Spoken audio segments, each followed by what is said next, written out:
ታዲያስ ጎንደር ምናምን ብሎ መጣ እንደ አማራ ታግለን ስልጣን እንያዝ ማለት እንዳለባቸው ነው የሚሰማኝ። እንግዲህ ወሎን ሳነሳ ነው ጎጃም ውስጥ የገባው። ወደ ጎጃም ስንመጣ ብታምኑም ባታምኑም ጎጃም አሁን ለውጥ አለ። የሚቀር ነገር አለ፣ ግን ለውጥ አለ። ከባድ ለውጥ አለ። ቢያንስ አሁን ሰበር ዜና የለም። በጎጃም ቲክቶከሮች፣ በጎጃም ቴሌግራም ገጾች ላይ አሁን ዛሬ ግቡና የአንደኛ ሻለቃ ምናምን ብርጌድ ራሱን ገምግሞ የአመራር ለውጥ አደረገ። እንደዚህ አካባቢ ያላችሁ ረሆ አለ። እንደዚህ ደጋራ ያው እኔ ስለ የነበረው እስከዛሬ ብለው ባያውቁት የመላእክት ስብስብ መስለው ያለነሱ ሰው የለ ይመስለዋል። የኖሩ መስለው ግን ተበልተው ያለው እነሱ ስለጠገቡ፣ እነሱ ስላልተራቡ፣ እነሱ ስላልሞቱ ሲደሰኩሩ የነበሩ ሰዎች አሁን ቁጭ ብለው ማሰብ፣ ቁጭ ብለው መነጋገር፣ ቁጭ ብለው ማውራት ጀምረዋል፣ መገምገም ጀምረዋል። በዚህ መሀል እየጨፈለቁ ያለቁት ነገር ትክክል አይደለም። እኔ ይሄንን ክሬዲቱን ወስዳለሁ። ተወደደም ተጠላ የቲክቶኩን ትከፍቱልኛላችሁ፣ ሰው ይናገር። ቴሌግራም እንትን ላይ ጎጃም መግባቴ ለውጥ አምጥቷል አላመጣም? አይነኬውን ነግቼ ጎጃም ሰባብሬ በድፍረት ገብቼ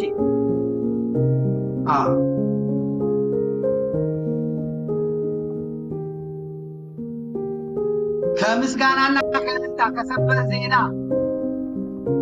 በቀር ቆሻሻው አይነገር፣ ስህተቱ አይነገር፣ አይነካ የነበረው የአማራ ፋኖ በጎጃምን ተጋፍጬ ተሰድቤ ፎቶ የተዘቅዝቆ ባለቤቴ ተሰድባ ልጆቼ ተሰድበው አንዴ ወዲ መቀሌ አንዴ ወዲ ሽሬ ሲያረጉ አንዴ ያረቁ ቆጡ አንዴ ምናምን ቢሉኝ መከራ ዶፍ ቢያወርዱብኝም ግግም ብዬ ገብቼ ጎጃም ለውጥ መጥቷል አልመጣም የምትለኝ ካለና ማን ነው የሚለው ሪያሊስት የሚባል ሰው ምንም አላመጣም ብሏል። ወፍ የለም ብሏል። እናንተ ጋር አልመጣም፣ እደርስልሃለሁ፣ ጠብቀኝ፣ እናንተ ሰፈር ስላልደረስኩ ነው። ለውጥ መጥቷል። ጎጃም ለውጥ መጥቷል። በከባዱ ነው የመጣው። እፍረት ሼም ይዟቸው እንጂ ከላይ እስከታች ጎጃምን እረፍት እንዲያገኝ ማድረጌን ማንም አይክድም። ማንም አብረው እንደ ውርደት ቆጥሮት ነው እንጂ እኔማ ለጎጃም ከሰማይ እንደወረደ ዱብ ያለ መድኃኒት ነው ሁላቸው። ያው በዚህ ተቀምጬ ጮቄ ተራራ ላይ ሆኜ ማለት እኔ ጎጃም ባልገባ መርጦ ለማርያም ባልከትም ዲማ ጊዮርጊስ ሄጄ ባልከርም እና ከአስረስ ማሪ ጋር ባልወያይ ባላጋን ነው በጣም ከባድ ነበር የሚፈጠረው። ዘመነም ጫፍ ነበር የደረሰው። ዘመነ የቀረው ጫፍ ቀርቶለት ነበር። የፖለቲካ ሴራው ቀርጥፎ ይበላው ነበር። ሁለቱን እንነጋገር ከተባለ ማለት ዛሬ ዘመነን የሚሰድብ የጎጃም አክቲቪስት የለም። እነሱ አንዴ አይሰድቡትም። ዛሬ ዘመነ ላይ ይዘንብ የነበረው የጎንደር የምን የግንቦት ሰባት የለም ከሰራ ይመሰገናል፣ ካልሰራ ባልሰራው ነገር ዘመነ ይወቀሳል እንጂ በራሱ ሰዎች ፖለቲካ ሴራ አሲረውበት ዘመነ አይሰደብም። እና አስረስ ማሬ በየደቂቃው ፎቶ እያነሱት አንዴ ተራራ ሲወጣ፣ አንዴ ጉቺ አድርጎ፣ አንዴ ወርቅ እንትን አድርጎ፣ አንዴ ምን እያነሱት ለማህበራዊ ሚዲያ እየሰጡት እያሰደቡት የለም። አሁን ዘመነ የለም። እንደዛ በየደቂቃው እየወጣ ትንኮሳ ህዝብ እንዲሰድበው እንዲያዋርደው የሚደረገው ነገር የለም። በየደቂቃው ሹመት እየሰጠ በምናምን አድርገው ያስወጡት፣ በየደቂቃው ይህን ተናገር እያሉ ያስወጡት የነበረው ነገር የለም። አሁን ደርዝ ይዘዋል። መናገር ያለበት ይናገራል። ወታደራዊ ክንፉ ዘመነ የሚሰራውን ሁሉ የሚሰራውን ያደርጋል እና አስረስ ማርያም ልካቸውን አውቀው ሄደዋል። ይሄ መረሳት የለበትም። ይሄ ክሬዲቱንም ወስደው እኔ በግልጽ ነው የምናገረው። ጎጃም ገብቼ ተጋፍቼ ልክ ያገባሁት እኔ ነው። እውነተኛ የጎጃም ልጆች የሚወዱኝም የሚጠሉኝም ይሄን ይመሰክራል። ቢያንስ በጎጃም መታገት ቀንሷል ስል አትራፊው እናንተ ናችሁ። እኔ ምንም አልጠቀም። ምንም ማገኝ የህሊና እርካታ ብቻ ነው ማገኝ። የህሊና እርካታ ቢያንስ መምህራን መሞታቸው ከቀረ፣ ዶክተሮች መሞታቸው ከቀረላችሁ እኔ አትራፊ ነኝ። የህሊና የታሪክም ተወካሽ አለ። እናንተም ደግሞ ታተርፋላችሁ። ውጭ ያላችሁ ዲያስፖራዎች ቤተሰቦቻችሁን መንግስትም ፋኖም ነኝ የሚለው ሲያሰቃይባችሁ ይሄን ተጋፍጬ ቢያንስ የመንግስትን ስቃይ በጋራ መመከት እንጂ ህዝቡ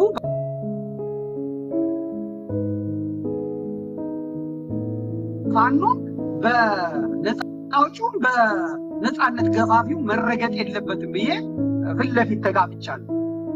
ጎጃም አይነካ ምናምን፣ ጎንደር አይነካ፣ ወሎ አይነካ ነክቼው በደንብ ዳስሼው በደንብ ጨፍልቄው አሳይቻችኋለሁ ማለት ነው። ትክክል። አሁን መስመር ይዟል። የሚቀሩ አሉ። ወደ ደንበጫ አካባቢ ሴራ አለ። ያን ሴራ እናፈርሰዋለን። ምንም ነገር የለም። ወጀብ እንደነገርኳችሁ ወጀቡ ከባድ ነው። የፈጠፈጡኝ በቀላል አለ። በጣም የወረወሩብኝ ኮተት አለ። ያንን ሁላ እንደ ቼክ ኖሪስ እንደ ብሩስሊ እንደ አሚታብ ባቸር ነው የመለስኩት። በዚህ በኩል ያያሉ የተገለበጥኩኝ በቴሌግራም መጣው፣ በቴሌግራም በዋትስአፕ መጣው፣ በዋትስአፕ በዩቲዩብ መጣው፣ በዩቲዩብ መቼም ለእኔ ቴኳንዶ ሰርቶ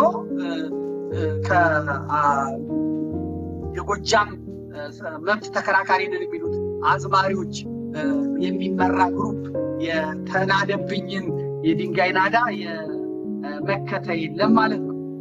እንግዲህ እንደነገርኳችሁ ከመረጃ ቲቪ በቃ ቻው ብዬ እናንተ በእኔ ምክንያት ከምትበጠበጡ ብዬ እስክወጣ ድረስ ማለት ነው። ዝጉት፣ አሁን ቴሌግራሙ ዝጉት። ቁጭ ብሎ ይስሙ። እነዚህ የሚሰሙት ሰዎች ሁላ ይስሙ። የቴሌግራሙን የኮመንት እንትን ዝጉት። ህዝቡ እየተናገረ ነው። በጣም ደስ ይላል። እንግዲህ ይሄ ዝም ብሎ የመጣ አይደለም። በትግል የመጣ ነው። በጎጃም አሁንም ቀሪ ቤት ስራዎች አሉኝ እንደነገርኳችሁ። እስከ መስከረም ድረስ አያቆየኝም ብዬ ተስፋ አደርጋለሁ። ካቆየኝ ይቆያለሁ። ከጎጃም አልወጣም። ግን እንደማስበው ከሆነ ከጎጃም ቶሎ ለቅቄ ሸዋ መገዘዝ ላይ መውጣት ይኖርብኛል። መገዘዝ አካባቢ መሄድ አለብኝ እና ወደ ሸዋ ሄዳለሁ ብያለሁ።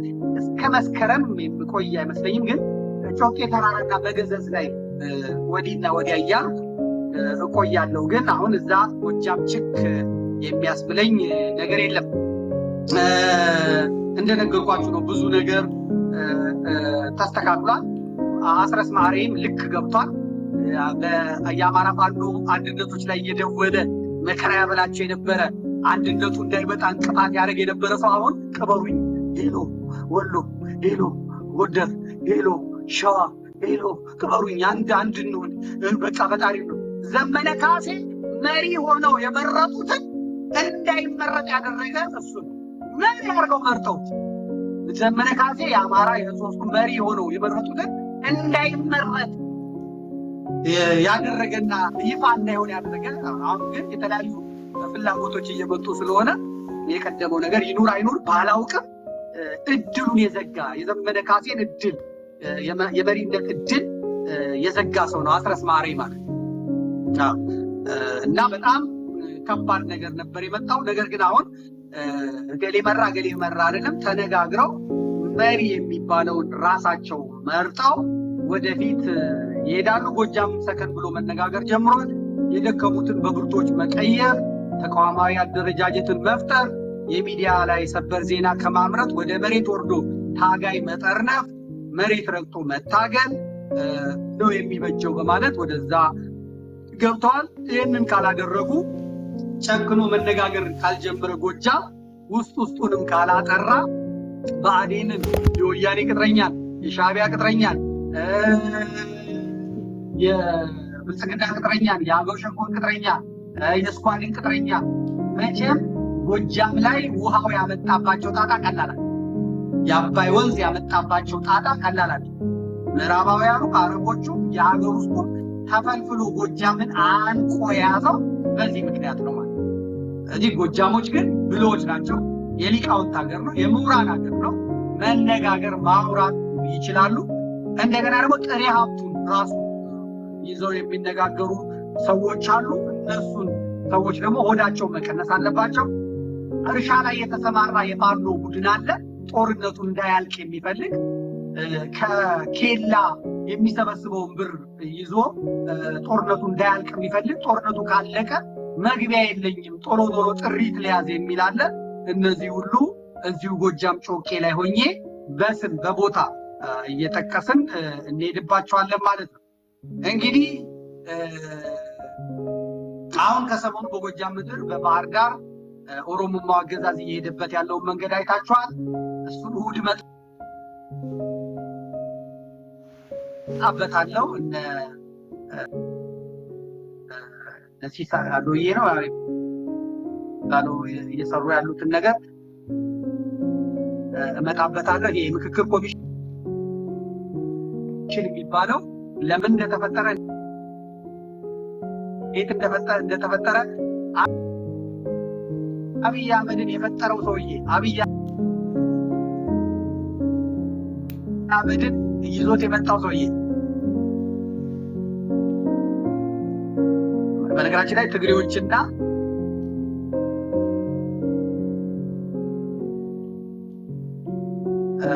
የደቡብ ሰውዬ ናቸው። ጠፍጥፈው አብይን ይዘው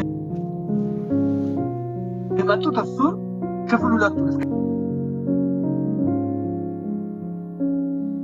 ከዛሬ ቋጥሬ የነበረውን እሑድ ዕለት ጨርስላችኋለሁ። እንግዲህ የሰሩት ፖለቲካ አይታችኋል። የምክክር ኮሚሽኑ በኦሮሚያ በአዳራሽ ውስጥ ነው ናዝሬት፣ በአዲስ አበባ በየቀበሌው አዳራሽ ነው፣ በደቡብ በየአዳራሹ ነው፣ በምናምን በየአዳራሹ ነው። ባህር ዳር ላይ ግን በአደባባይ አድርጎ ሲቀልድባቸው ነው የከረመው። ይሄ ለጎጃም የጎጃም ፋኖን የለም ፋኖ ሞቷል፣ ፋኖ ጠፍቷል የሚል መልእክት ለማስተላለፍ እና አብይ አህመድ የወሰዱት እና አረጋ ከበደ የወሰዱት ነገር ስለሆነ ይህን መጠንቀቅ ያስፈልጋል። እንግዲህ አሁን መቅደም ያስፈልጋል። ጎጃም እንደ ቆቅ ንቁ መሆን አለበት። ሳይቀደም መቅደሙ ተገቢ ነው። በተለይ አሁን እየመጣ ካለው የክረምት ወቅት በፊት ኦሮሞማው ያለ የሌላ ኃይሉን አሰባስቦ ከእርዳታም ከእገታም ያገኘውን ገንዘብ ወደ ቱርክ ልኮ ከኤምሬትስም ከእስላም ሀገሮች ድሮንና የድሮን ቦምቦችን ተተኳሾችን ገዝቶ አምጥቷል።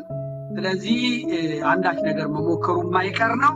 እናም ጎጃም፣ ጎንደር፣ ወሎ ሁሉም ተቋማዊ አንድነትን አጠንክሮ ውስጣቸውን በመመርመር በእርቅ የሚፈቱትን በእርቅ በውይይት የሚፈቱትን በውይይት በቅጣት የሚፈቱትን ደግሞ በቅጣት ፈቶ አንዱን በመቀየር በመወዝም ጭምር መዘጋጀት እንዳለበት እመክራለሁ።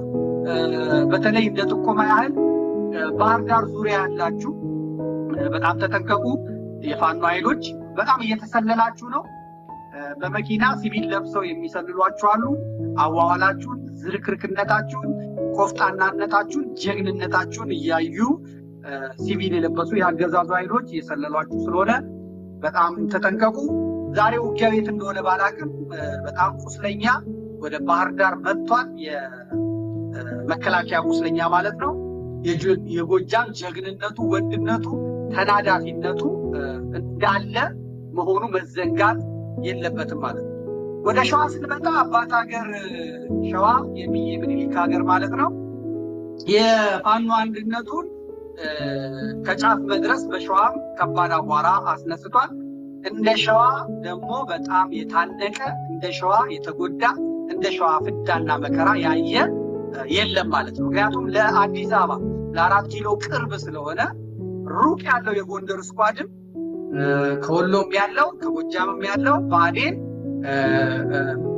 አይኑን የበተረውና ያስቀመጠው ዛር ኦሮሞማውን ጭምር ደግሞ ፋኖ ነኝ ብሎ የፋኖ ልብስ አልብሶ የፋኖ እንደ ፋኖ አድርጎ የገባው ሸዋ ነው። ሸዋ እንግዲህ በብዙ ትግል በብዙ ፍትጊያ መሃል አዋራውን እያራገፈ እዚህ ደርሷል። የመጨረሻ የዋንጫ ጨዋታ አላቸው።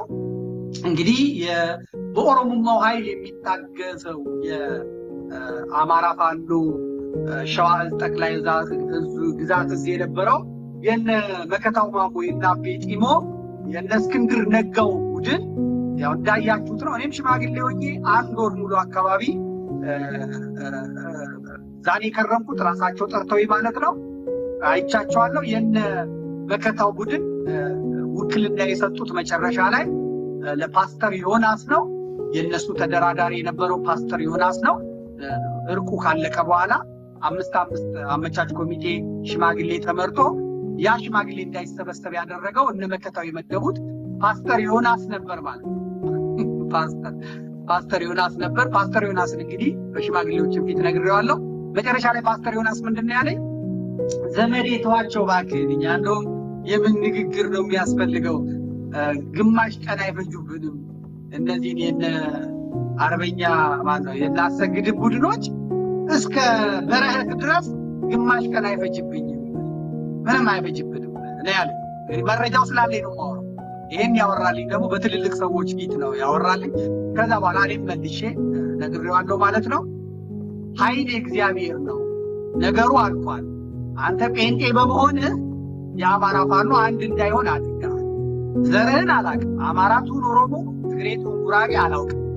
ነገር ግን በምን ምክንያት እነ እስክንድር እነ መከታው አንተን እንደመደቡ አላውቅም። የናካቸው ጉድ ይሰሩሃል። ለሽምግልና ብትፈልግ እንኳን አታገኛቸው።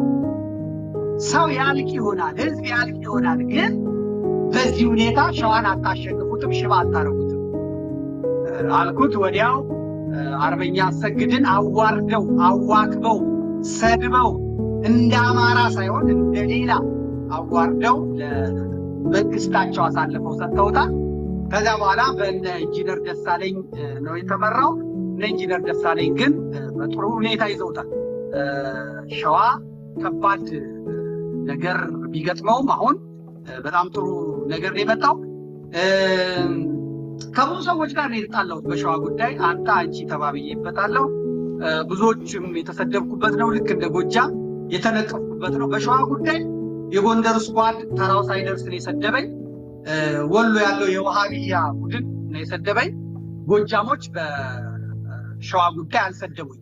ምክንያቱም ያው በጣም ደጋፊዎች ነበሩ። መጨረሻ ላይ አዘጋጀሁላቸውን ስለማያውቁ በጣም ደጋፊዎቹ ነበሩ። እስክንድርም ደግሞ እንደ ተፎካካሪ ስለሚቆጥሩት እነሱ የግል ጣጣቸውን እስክንድር ላይ ማራገፍ ስለሚፈልጉ እነ አስረስ ማሬ ብዙ አይናገሩኝም ነበረ። ግን እግዚአብሔር በሚያውቀው ሁሉን ነገር በታሪክ በሚቀመጥ በሰነድ በተያዘ መልኩ ሄደን የሸዋ ትግል አሁን አፍጥጦ መጥቷል። በሸዋ ማን አጨናጋፊ እንደሆነ ሁሉ አውቋል። የእስክንድር ሚና ተለይቶ ታውቋል። የነ መከታው ማሞ ሚና ተለይቶ እንትን ብሏል። አንድነቱ በተለይ ዘመቻ አንድነት የሚባለው መምጣት ትልቅልቁን አውጥቶታል። የሚይዙትን የሚጨብጡትን አሳጥቷቸዋል። የጀነራሉ ወደ ጀነራል ተፈራ ማሞ ወደ ሸዋ መግባት፣ ከዚያም በኋላ ወታደራዊ ኃይሎች ወደ ሸዋ መግባት፣ ከዚያም የሸዋ ፋኖን የአማራ ፋኖ በሸዋን በዲሲፕሊን እንዲመራ ወታደራዊ ቁመና እንዲኖረው ስልጠና እንዲወስድ ምን እንዲወስድ መደረጉ የነ መከታው ቡድን ውስጥ የነበሩት ኃይሎች ወደ እውነተኛው ቦታ መምጣት የሰባ ለሰባ የምናምን እነዚህ ሰዎች ሁሉ መምጣት የአማራ ፋኖ በሸዋን ጠንክሮ እንዲወጣ አድርጎታል። እሳቱ ከባድ ነው። ወቀጣው ከባድ ነው፣ ፍላጎትና ግፊቱ ከባድ ነበር እና ነገር ግን ይሄን ከባድ መስመር እያለፉ ነው። እኔ ጎንደሮችም ሲጠሩኝ ሸዋዎችም ሲጠሩኝ ብቻዬን አልሄድኩም። ጎንደሮች ሲጠሩኝ የሁለቱም አካላት አሜሪካን አሉ። አንደኛው የነ ሀብቴ ደጋፊ የነ ደረጀ ደጋፊ በአንድ ወገን ሆኖ ይደውላል። አንደኛው የነ ባዬ ደጋፊ በአንድ ወገን ሆኖ ይደውላል። እኔ ደግሞ ካህናትን ምስክር አድርጌ ዲፕሎማቶችን ምስክር አድርጌ እነሱ ታዛቢ ካህናቶቹ በጸሎት ከፋች ሆነው ነው ያንን ሁላ ጊዜ ያሳለፍኩት ማለት ነው። በሸዋም እንደዛው ነው ያለው። አንደኞቹ እነ መከታው ጋር ይደውላሉ እነ መከታው ደጋፊ፣ አንደኞቹ ደግሞ እነ ጋሻ ሰግድ ጋር ይደውላሉ። እኔ እዚህ ሶስቱም ይቀርጻሉ፣ መሬት ላይ ይቀርጻሉ፣ እኔም እቀርጻለሁ። ሰነዴ ነው፣ ታሪኬ ነው፣ እከሰሳለሁ። ነገር እንዲህ ብሎ እንዲህ አድርጎ ተብሎ እከሰሳለሁ።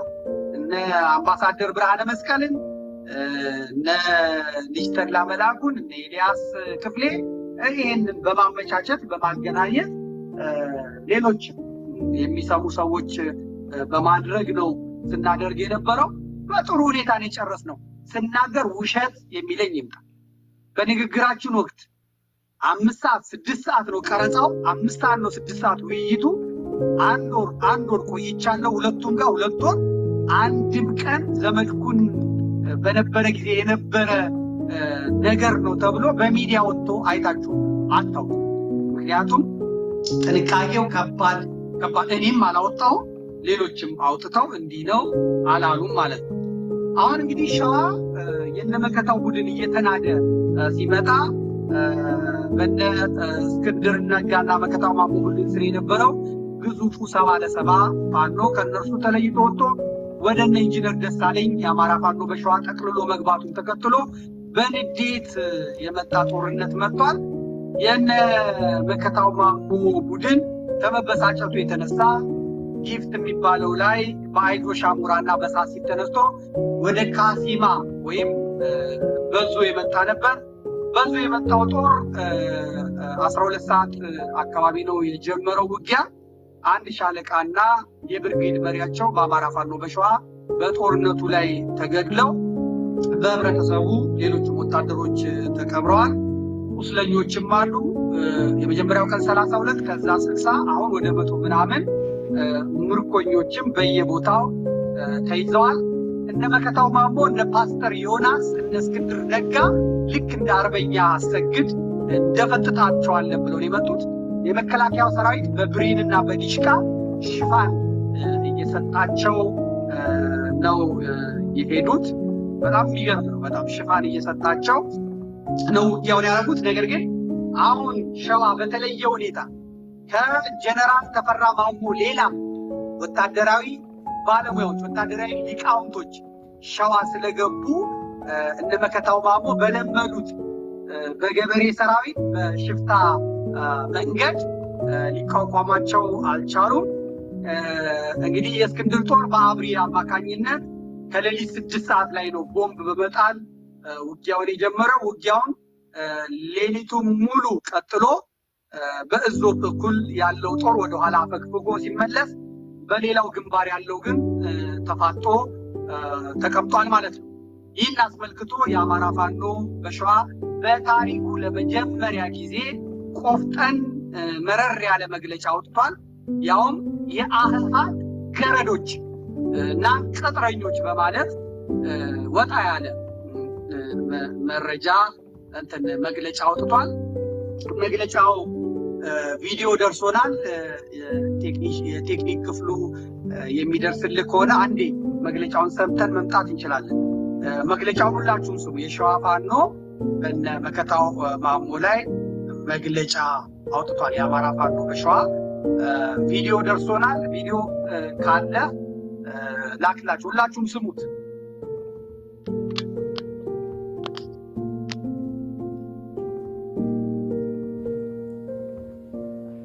ቀን 30/07/2017 ዓ.ም ከ70/70 ለጦርና ከአማራ ፋኖ በሸዋ አፄ ይኩኖ አምላክ የተሰጠ የጋራ መግለጫ። ክፍለ ጦራችን 7/70 እና የአፄ ይኩኖ አምላክ ክፍለ ጦር የአማራን ሕዝብ ሞት፣ እንግልት፣ ስቃይና እስራትን በመቃወም ከብልጽግና መንግስት ጋር ፖለቲካዊ የትጥቅ ትግል ከሌሎች የፋኖ መዋቅሮች ጋር በጋራ በመሆን እየታገልን እንገኛለን። ከዚህም በተጨማሪ በጠላታችን ላይ የበላይነት ለመውሰድ በአጭር ጊዜ ትግሉን ለመቋጨት እንደ ሸዋም ሆነ እንደ አማራ አንድ ወጥ ተቋም ለመመስረት ከተለያዩ የፋኖ መዋቅሮች ጋር ንግግር ስናደርግ መቆየታችን ይታወቃል። በዚህም ስናደርገው በነበረው የአንድ እንሁን ጥሪ ለተከታታይ 15 ቀናት የአማራ ፋኖ በሸዋ እና የአማራ ፋኖ ሸዋ ጠቅላይ ግዛት እዝ ሲነጋገሩ መቆየታቸው ይታወቃል።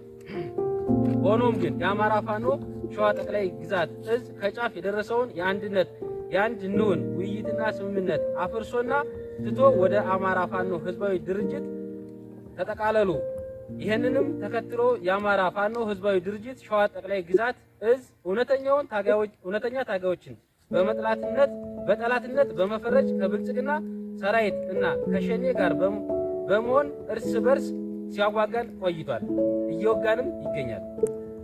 ለአብነት ያክል ብንጠቅስ ሰኔ 23 2016 ዓ.ም በይፋት ቀጠና በማጀቴ አካባቢ የሚንቀሳቀሰውን በአማራ ፋኖ አጼ ይኩኖ አምላክ ክፍለ ጦር ላይ በማዝመት የአማራ ፋኖ በሸዋን ዋና መሪውን እንዲያጣ አድርጎታል። ንብረትም ዘርፏል፣ አውድሟል። በህዝቡም ሆነ በጦሩ ላይ የማህበራዊ፣ ኢኮኖሚያዊ፣ ስነልቦናዊ ኪሳራ አድርሷል። ንጹሃንን ደብድቧል፣ ረሽኗል። ከዚህም ጥፋቱ ባለመማር የአማራ ፋኖ ህዝባዊ ድርጅትን አሰራር ለህዝብ እንደማይበጅ ተረድተንና የድርጅቱን አሰራር ተቃውመን ከድርጅቱ ራሱን ባገለለችው 7 ለ7 ክፍለ ጦር ላይ እሷ ዋና ጠላት እየተፋለመች ባለችበት ሰዓት የአማራ ፋኖ ህዝባዊ ድርጅት ሸዋ ጠቅላይ ግዛት ብሎ ራሱን በሚጠራው ድርጅት ጦርነት ከፍቶበታል። አመራሮችንም ታግተውበታል። በማስገደድም 7 ለ7 ከጠቅላይ ግዛቱ አልወጣችም ብለው መግለጫ እንዲሰጡ ተደርገዋል። ድመት መልኩሳ አመሏን አትረሳ እንደሚባለው ኢህላዊ የአማራ ፋኖ ህዝባዊ ድርጅት ሸዋ ጠቅላይ ግዛት እዝ በ29/07/2017 ዓ.ም ለ30 አጥቢያ ከሌሊቱ 6 ሰዓት ጀምሮ በአማራ ፋኖ በሸዋ ነጎድጓድ ክፍለ ጦር መብረቁ ብርጌድ ላይ በበዞ በጭንብሬ በጊፍቶ እና በጭራሮ ደብር ጦር አዝምቶ ወገኑን እየወጋ ይገኛል። በዚህም ውጊያ ንጹሃኖችን ተሰውተዋል። ይህንንም ተከትሎ አማራ ፋኖ ህዝባዊ ድርጅት ሸዋ ጠቅላይ ግዛት እዝ ጋር ተናቦ የሚሰራው የብልጽግና መራሹ የአብይ አህመድ ገዳይ ቡድን ከኩኬለች በመነሳት ወደ ተጉለት ካሴማ በመንቀሳቀስ በመናበብ በህዝብ ላይ በአማራ ፋኖ በሸዋ ላይ ጥቃት ከፍቷል። ይህንን ተግባራቸውን ደግሞ አብሮ ለመስራታቸው ማሳያ ስለሆነ ለሚመለከተው ሁሉ የሚከተሉትን ጥያቄዎች እናቀርባለን። አንደኛ፣ በተለያየ ቦታ የምትገኙ የፋኖ መዋቅሮች በሙሉ ይህንን የአማራ ፋኖ ህዝባዊ ድርጅት ሸዋ ጠቅላይ ግዛት እዝን ድርጊት እንድታወግዙ ጥሪ እናቀርባለን። ሁለተኛ፣ በአማራ ፋኖ ህዝባዊ ድርጅት ሸዋ ጠቅላይ ግዛት እዝ ስር ለምትገኙ የፋኖ ሰራዊት በሙሉ የአማራ ፋኖ ህዝባዊ ድርጅት ሸዋ ጠቅላይ ግዛት እዝ አስተሳሰብና አመለካከት ጎጃም፣ ጎንደር፣ ወሎ እና ከፊል ሸዋን ትቶ ህዳር እንደማያደርሰን በማወቅ በመረዳት የእርስ በርስ ውጊያን በመቃወም እንደ 7 ለ7 ክፍለ ጦር በአቋም ነጥራችሁ በመውጣት ወደ ትክክለኛው መዋቅር እንድትመጡ ጥሪ እናቀርባለን። ሶስተኛ፣ ለመላው የአማራ ህዝብ በውጪ ዓለም ለምትገኙ የአማራ ፋኖ ደጋፊዎች፣ የሚዲያ አካላት በሙሉ በተለያየ ቦታ በሚንቀሳቀሱ የአማራ ፋኖ ህዝባዊ ድርጅት ስር ባሉ ፋኖዎች የሚከፍትብንን ጦርነት እንድታወግዙና በህዝባዊ ድርጅቱ ለአማራ እንደማይጠቅም ተረድታችሁ ለህዝባዊ ድርጅቱ የምታደርጉትን ድጋፍ በማቋረጥ እውነተኛ የፋኖ መዋቅር እንድትደግፉ ጥሪ እናቀርባለን። አራተኛ፣ ለአማራ ፋኖ ህዝባዊ ድርጅት ሸዋ ጠቅላይ ግዛት እዝ አመራሮች በመፈራረጅና እርስ በርስ በመጠፋፋት ለማንም እንደማይጠቅም አውቃችሁና ተረድታችሁ ያገኛችሁትን ያገታችሁትን የ7 ለ7 አመራሮችና ሰራዊት እንድትለቁ እንጠይቃለን። ነገር ግን ህዝባዊ ድርጅቱ የከፈተብን ጦርነት የማያቆም ከሆነ የብልጽግና መራሹ የአብይ አህመድ ሰራዊት ከዚህ የበለጠ በድሎናል ብለን ስለማናምን ህዝባችንና ሰራዊታችን ለመጠበቅ ስንል ህዝባዊ ድርጅቱ ተከፈተብን ጥቃት ህዝባችንን ይዘን ራሳችንን ለመከላከል የምንገደድ መሆኑን እንገልጻለን። ድል ለአማራ ፋኖ፣ ድል ለአማራ ህዝብ፣ ክብር በጀግንነት ለተሰዉ ጀግኖቻችን። የአማራ ፋኖ 7 ክፍለ ጦር፣ የአማራ ፋኖ በሸዋ አጼ ይኩኖ አምላክ ክፍለ ጦር። እናመሰግናለን በማለት እንግዲህ መግለጫቸውን አውጥተዋል። እንግዲህ ከዚህ በኋላ ነው በጣም ዝርክርክ ያለ ነገር እየመጣ የሚገኘው። የእነ እስክንድር ቡድን አሸናፊ ሆኖ ይመጣ ዘንድ ከነ ብርሃኑ ጁላ ጀምሮ እነ ዶክተር ዳኛቸው እነ ሲሳይ አጌና የጎንደር ስኳዶች በጣም በብዙ መልኩ ለፍተዋል። የኦሮሞማ ልሳኖች በአጠቃላይ በብርቱ ደክመዋል። ነገር ግን ምንም ማድረግ አልተቻለም። አማራን ማደንዘዝ፣ አማራን ማስቆም አልተቻለም። እነዚህም ደግሞ በጣም ጠንክረው ወጥተዋል። የአፍሪካ ህብረት የንክክር ኮሚሽን እነበለጠ ሞላ አብን የብልጽግናው ባዴን ሁላ እስክንድር ቢሉም አማራው ግን እግራችሁን ብሉ በማለት ትግሉን ቀጥሏል። አፍቃሪ እስክንድሩ የኦሮሞማ መከላከያ ከነመከታው ማሞ ወገን ሆኖ እንግዲህ እንደሰማችሁት በሞርታር ጭምር ሽፋን ሲሰጣቸው እንደነበር ነው የተነገረው። የአማራ ፋኖ በሸዋ ከነመከታው ማሞ ጦር አዳዲስ መሳሪያና የታሸገ ንብረትነቱ የሀገር መከላከያ ሰራዊት የሆነ የብሬን ጥይቶች ሁላ መማረኩ ነው የደረሰ መረጃ የሚያሳየው ማለት ነው። ይሄ ነገር እንግዲህ በጎንደርም እንደደረጀ በቶሎ የህዝብን ጥያቄ ሰምተው ካላመጡ ባልናገሩም ብናገሩም የማይቀር ነው። ሟርት አይደለም። አጤ ቴዎድሮስ ያስፈልጋሉ። በቃ ጎንደር ውስጥ አጤ ቴዎድሮስ በምንድን ነው የሚታወቁት? ጨፍልቀው ነው አንድ ያደረገው። ጨፍልቀው 300 ዓመት ተበታትና የነበረች ሀገር በጉልበት ነው አንድ ያደረገው። እዚህ ደረጀን ስለወደድከው፣ ሀብቴን ስለወደድከው፣ ባየን ስለወደድከው፣ ከበደን ስለወደድከው አይደለም። አሁን ወደ አንድነት መምጣት ግድ ነው። አፈንግጬ እንዘጭ እላለሁ። ከዚህ በፊት የጦር ልምድ አለኝ። ከዚህ ምን አይሰራም። ወደ አንድ ጎጃም እንደዛ ነው ያደረገው። ኮሎኔሉን አሳስተውት ያደረጉትን ታውቃላችሁ። ይሄ ማነው ማስረሻ ያደረጉትን ታውቃላችሁ። በአንድ ቤት አንድ አባወራ መኖር አለበት በሚለው ህግ አሁን በጎጃም አንድ አማራ ነው የሚለው። ጽድቁም ኩነኔውም ኃጢአቱም ጽድቁም ገነቱም ገሃነሙም መንግስተ ሰማያቱም ሲሆኑ የሚጠየቅበት መሪው ዘመነ ካሴ ድርጅቱ የአማራ ፋኖ በጎጃም አለ። ጎንደር ግን እኔ አይደለሁም የደረጀ ቡድን ነው፣ እኔ አይደለሁም የሀብቴ ቡድን ነው፣ እኔ አይደለሁም የለም። ያ ተጠያቂነት የሚጠፋው ወደድክም ጠላህም ልዩነቶችን አጥብበህ ስትመጣ ነው። ወሎም እንደዛው። አሁን ወሎ ጥሩ ነገር ይዟል። እነሱም ወሎ የሚባለውን አካባቢ ማስከበር የግዴታቸው ነው። ሲፈልግ በውድ ሲፈልግ በግድ አንድ ይሆናታል ማለት ነው። ይሄንን ሌላ ሰው አይነግራችሁ፣ እኔ ነኝ የምናገረው። እኔ ስሩ ይላችኋል። ይሄን ስናገር ይሰሩ ይላችኋል። ጨካኝ መሆን ብቻ ነው የሚያስፈልገው። አለ ጎጃም መጨከሙ ጠቀመው እንጂ አልጎዳው። ጎንደርም እንደዛው። እገሌን ስለምወደው ቋራ ነው ደባት ነው ምናምን የሚባል ነገር የለም። ጎንደርን የወደደ አንድ ነው የሚሆነው። ጎንደርን ያልወደደ መንዘላዘል የለመደ በየጎኑ ሳንቲም መለቃቀም የለመደ በህግና በስርዓት ውስጥ መመራት ያለመደ ሽፍታ ዘራፊ ህዝብን የሚያስለቅስ የህዝብ መከራ የሚያረዝም ምንድን ነው እሱ? ለምን ይፈልግ? ምን ስለሆነ? ልክ ነው ማግባት። አንድ በባንድ እንኳን በዚህ በነፃነት ትግል ውስጥ ይቅርና በሰፈር በተራ አስከባሪው ዘንድ ፒያሳ ሂዱ፣ መርካቶ ሂዱ። በሰፈራችሁ አንድ የሚከበረው አንድ ዱርዬ፣ በቃ አንድ ዱርዬ፣ ሁለት ዱርዬ አለቃ አይሆንም። አንደኛው ማናፈጥ አለበት። በቃ ማናፈጥ ከቻለ ያኛው አቅሙን አውቆ አይ እኔ አልችልም፣ ተስማምተን ፒስ ምናምን በቃ አንተ ምራ እኔ ያው ትበጭቅልኛለሽ ምናምን ብሎ ይገባል። ካልሆነ ግን ጥርሱን ብሎት ድዱን ብሎት በቴስታ በፌሮ ልክ አግብቶት ነው አንደኛው የሚለው። በዱርዬ በመጽሐፈ ዱርዬ እንኳን ሁለት ትር የለም። በአጋንንትም ደግሞ ሁለት አጋንንት አንድ ሰው ላይ ንጉሥ ሆኖ አይሮ ሰራዊቱን አስከትሎ ይገባል እንጂ ሁለት ሌጊዮኖች በአንድ ሰው ውስጥ አጋንንት ሆነው አይቀርቡም ማለት ነው። አለቅ ሁለት መንግስት የለም። መንግስት አንድ። ሁለት አባወራ የለም። አባወራ አንድ ነው። ይሄ ልክ ሌላ ባህል አለ። በሙስሊም ባህል በአንድ ቤት ውስጥ አንድ አባወራ ለአራት ማወራዎች ሊኖር ይችላል። ግን በዚህ በሀገር ደረጃ በክርስትና ደረጃ ግን እንደዛ አይሰራም። በአንድ ክልል በአንትን ነው ያለው ማለት ነው። ይሄ ደግሞ የምርጫ ውድድር አይደለም። የምርጫ ጊዜ ፓርቲ ማቋቋም ይቻላል።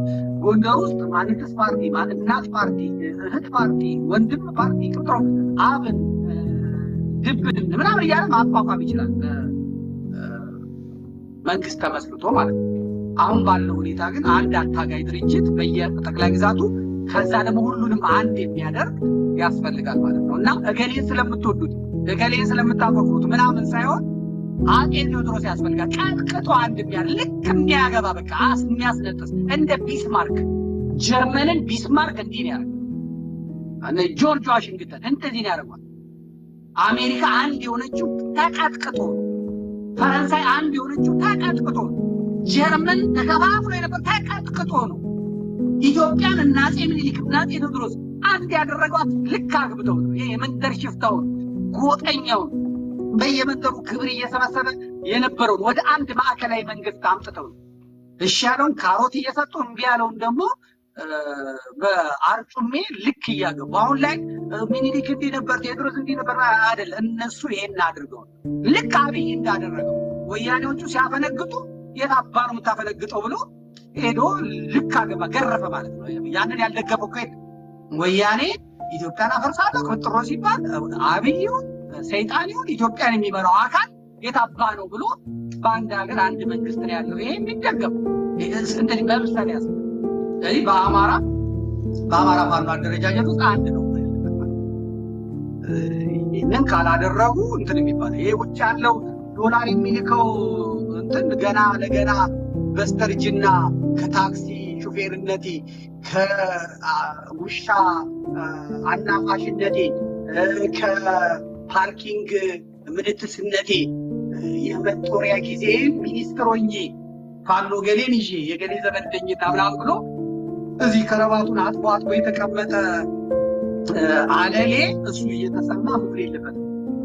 በአማራ ላይ መከራ እየበዛ ነው። ትምህርት ቤት ተዘግቷል። ተማሪዎች ተዘግቷል። መነገድ አልተቻለም። ሐኪም ቤት የለም። ትምህርት አስተማሪ የለም። ሁሉ ስጋት ነው። ሁሉ ነገር ምርት ቀንሷል። መሬት ጦም አድሯል። ገበሬ እየተገደለ እየተሰለበ እየታረደ ነው።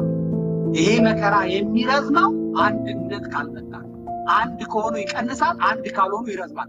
ስለዚህ ህዝቡ ትንሽ ቆይቶ ሁለቱንም ይዋጋል ማለት ነው። ፋኖንም ይዋጋል፣ ገዢውንም ይዋጋል። አማራ ደግሞ ይችልበታል፣ ይሄን ማድረግ ይችልበታል። ስለዚህ የአማራ ፋኖ የሚባል ለራሱ ሲል ወደ አንድነት መምጣት አለበት፣ የህዝብን መከራ ለመቀነስ ሲባል ማለት ነው። የአማራ አሁን የተያዘ ትሬድ አለ። እዚህ የጎንደር ስኳዶች የያዙት ማለት ነው። ደውለውልኛል ለኔ ደውለው እንዴት ከትግሬ ጋር ይሰራል፣ እንዴት ከኤርትራ ጋር ይሰራል፣ እንዴት ከምናምን ጋር ይሰራል ብሎኛል። ይሄንን አንሳልኝ አንድ ጊዜ ወደ እኔ አምጣልኝ ቴክኒሻ። እንዴት ከትግሬ ጋር ይሰራል፣ እንዴት ከኤርትራ ጋር ይሰራል፣ ብንሞት ከትግሬ ጋር እንሰራ ምናምን ይላል። እነሱ ከማን ጋር እየሰሩ? ከኦሮሞማው ጋር እየሰሩ። የጎንደር ስኳዶች ከኦሮሞማው ጋር ሰርተው አማራን ከሚያርድ፣ አማራን ከሚገድል፣ አማራን ከሚያወድመው ጋር ፍርፋሪ ለጥቀው እየሰሩ ከወያኔ ጋር እንሰራም ከሻዕቢያ ጋር እንሰራ ይላል። ይሄ የጎንደር ስኳድ ሻዕቢያን ሄዶ ደጅ እየጠና ፍሬ ስጭኝ እያለ ተተኳሽ ስጠኝ እያለ ምን እያለ ደጅ እየጠና ከሻዕቢያ ጋር እንዴት ይሰራል ይላል። እነ ደመቀ ዘውዱ ከሻዕቢያ ጋር የገቡትን የሚሰሩትን እየታወቀ እንዴት ከሻዕቢያ ጋር ምናምን ይባላል። ለእናንተ ሲሆን ቅዱስ፣ ለአማራ ፋኖ ሲሆን ርኩስ የሚሆንበት ምክንያት የለም። የአማራ ፋኖ የሚደራደርበትን የሚነጋገርበትን ክበቡን አስቀምጦ ሲፈልግ ከሶማሊያ ጋር፣ ሲፈልግ ከሱዳን ጋር፣ ሲፈልግ ከግብፅ ጋር፣ ሲፈልግ ከህንድ ጋር፣ ሲፈልግ ከአሜሪካ ጋር፣ ሲፈልግ ከእስራኤል ጋር የመነጋገር መብት አለ። ሲፈልግ ከወያኔ ጋር፣ ሲፈልግ ከኦነግ ጋር፣ ሲፈልግ ከሸኔ ጋር የመነጋገር መብት አለ። አንተ አትመርጥለት። ለአንተ ሲሆን ምንም ችግር የለውም። ለአማራ ፋኖ ሲሆን ግን እንዴት እንደዚህ የለም አለቀ። አንተ ወያኔ መንግስትን ሊገለብጥ የመጣ ሸዋሮቢት የደረሰውን የኦሮሞማ እንትን ሊያወድም የነበረውን ወያኔን እግሩን ስመ እጁን ስመ ነጮች ፊት ተቀብለ ይኸው መሪ መርህያ እየተለማመጥክ አብሬ ልፍራ እያልክ የአማራ ፋኖ ሲሆን አይቻልም ባለ ከወያኔ ጋር ይስሩ እያልኳል፣ ከሻቢያም ጋር ይስሩ እያልኳል። ወያኔም ሻቢያም ለኢትዮጵያ ጠንቅ፣ ለአማራ ጠንቅ፣ አማራ አሁን ለገባበት ምንድነው የሚባለው ረጥ የዳረጉት ሰዎች ናቸው። አሁን ባለው ሁኔታ ግን ምቹን አጋጣሚ ተጠቅሞ አማራ መከላከያ ሲመጣ ብቻ ተታክሶ ከዛ ተተኳሽ ከሚቀበል አሁን ባለው ሁኔታ እነሱ ኖሯቸው የሚሰጡት ከሆነ ዋይኖት የማይቀበልበት ምድች ለምን የማይቀበለው ይቀበላል፣ ይቀጥላል። አንተ ስለመረጥ ከአንተ ስለጮካል እና አሁን የጎንደር አንዳንድ ስኳዶች እኔ ጋር ደውሎ ዘመዴ ባለፈው እንትን ያለው በጣም ይቀጣል፣ ግን አሁን በፍጹም እንደዚህ መደረግ የለበትም። ምን ሻቢያ ጋር ሄደው ማን ነው? ዘመነ ብቻ ነው ሄደው? አዎ ሀብቴ ሄዷል። አዎ ተቀብሏል። አዎ ደረጀ ተቀብሏል። አዎ እነ ደረጀ ሲቀበሉ ጽድቅ እና እነ ዘመነ ሲቀበሉ እርግማን የሚወድበት ምክንያት ምንድን ነው? ምንም የለ። በተለይ ደግሞ ራሳቸው ከኦሮሞማ ጋር እየሰሩ ማለት እስቲ አበበን እንስማ። የሸዋ ፋኖ የነ መከታው የነ እስክንድር ቡድን ከማን ጋር እንደሚሰራ እንበል። አብዛኛው የትግሬ ሚስት አቅፎ እየተኛ ከትግሬ ጋር ለምትሰራለ ይላል። ይሄ በጣም ያለ መማር እንስማው። ይሄ አሁን ጺሙን እንደምታዩት ነው። በጣም ተናጋሪ ነው፣ አንደበተ ርቱዕ ነው የሚባል ነው። እንግዲህ አሁን የመከታው ምክትል በሉት እና የእስክንድር ስለ አዋፋት ስለ እስክንድርና ስለ ምናምን የሚያወራ ሰው ነው ይሄ ሰው ማለት ነው። እና በእነ መከታው ውስጥ ማን እንዳለ እንስማ። ይቀጥል።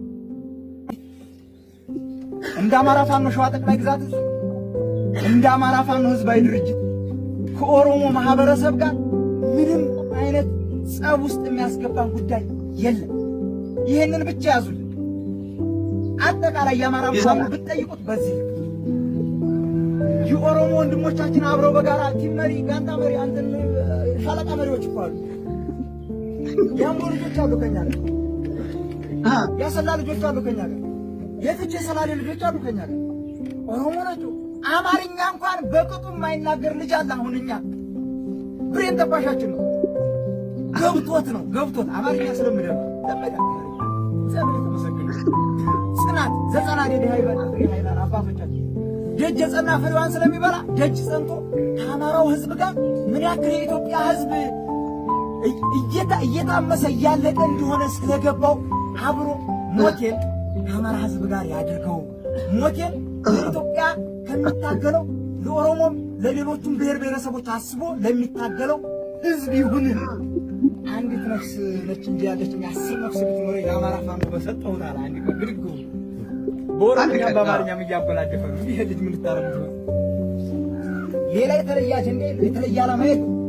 እኛም ብንሆን እንደ አማራ ፋኖ የተለየ ዓላማ የለም። ዓላማችን ቅድም የጠቀስኩላችሁ ብቻ ነው።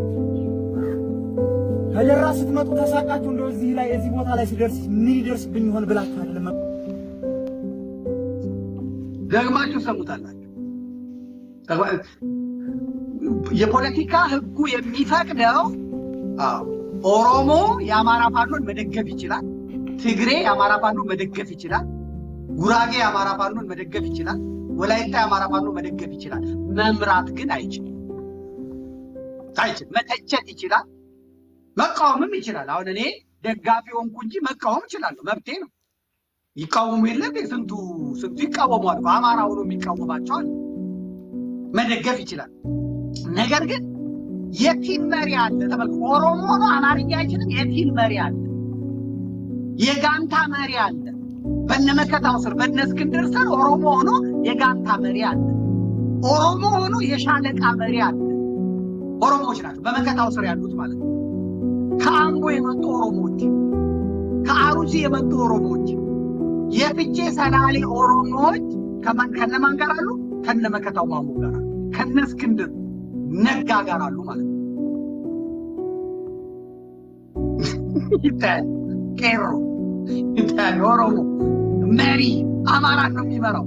የሸዋ አማራን፣ የይፋትን አማራ ነው የሚመራው። የመራቤቴን አማራ ነው የሚመራው።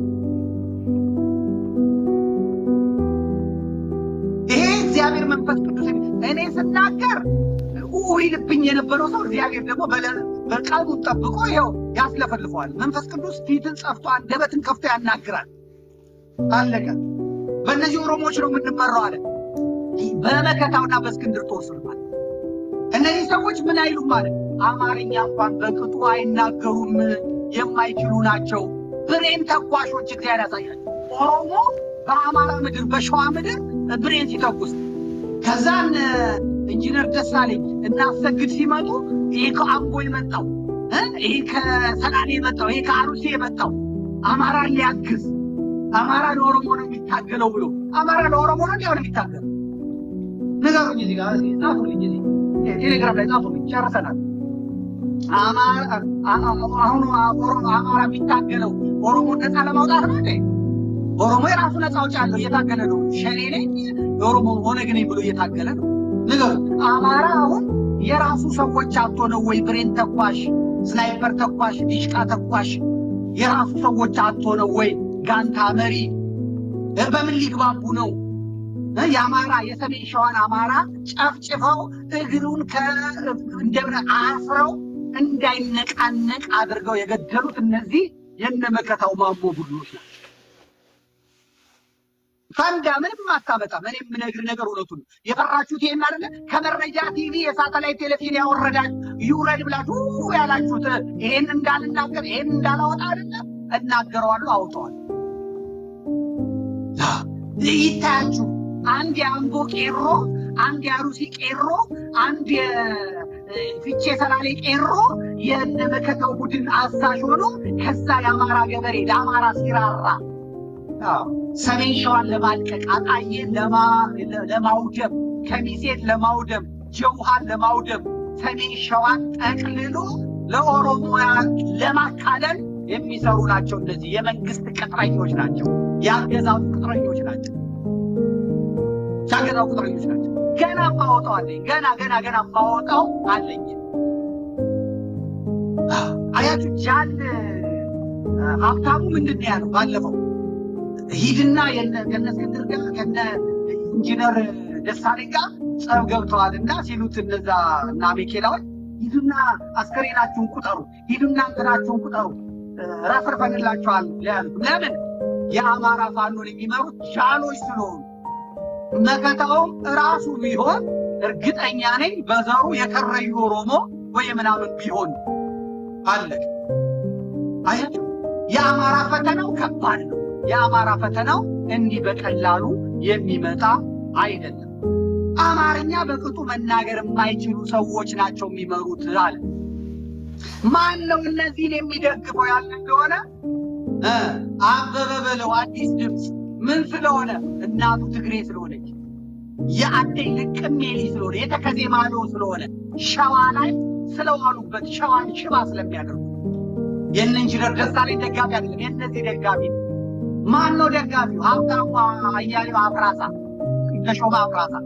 ሀብታሙ አያሌው ማን ነው? ኦሮሞ።